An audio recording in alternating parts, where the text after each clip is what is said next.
The beautiful thing about my work is I never had to do it alone. I worked on the cancer floor for about 12 years, and I worked night shift.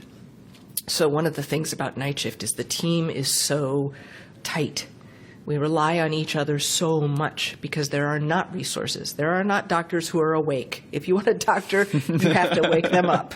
There are not dietitians. There's a lot of services that happen during the day that are not available easily at night shift. And therefore, the nursing team becomes this big, tight group that helps take care of each other. I will always remember, my whole career is full of snapshots. A time that I'm remembering that teamwork was required. We had a patient who very unexpectedly just collapsed. The nurse who was his direct care nurse, meaning she was the one responsible for taking care of him, was in the room. And so there's buttons you can push to get people's attention, but really on night shift, the best way to get people's attention is to yell. And so that nurse did exactly the right thing. She yelled, "I need help in this room." And she yelled the room number, and I heard yelling because on night shift, noise travels, and I came running. Yeah. And she was leaning over the patient, checking his pulse, and she looked into my eyes, and there was so much in those eyes. I'm terrified. I don't know what's happening. I don't know what I'm supposed to do. I do know what I'm supposed to do. I'm so glad you're here. You have to help me. I don't know what to do. And I poked my eyes back into hers, and I said, "You do know what to do. We're going to be okay. We're going to get through this together." Silently. Silently. There was no speaking. It was just the connection that we had. And then we started doing the emergency interventions. We did all the emergency interventions. We did them all perfectly. The patient didn't live. We called the right people. We got the right people there. We called the patient's family. We had the priest there. Everybody had come. It was all, the whole code team did everything really beautifully. And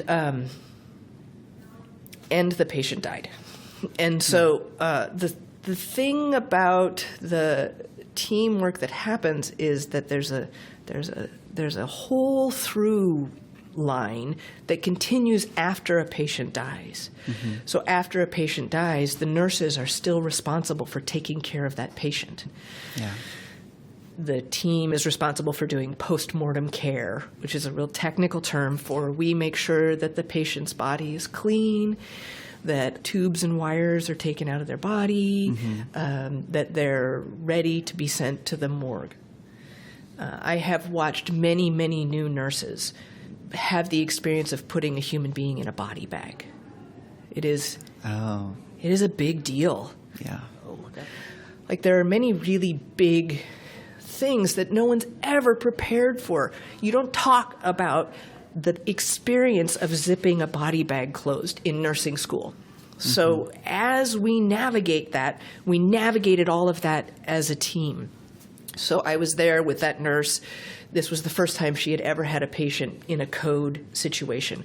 So I was there after he had died. We reviewed the story. And the story is the most powerful thing. That's why I'm here, because it is the telling of the stories together with people who have experienced trauma with you. It is that experience that helps you on the pathway to healing. Thank you for telling me your story. Thank you for listening. You're the best. I love you. I love you too.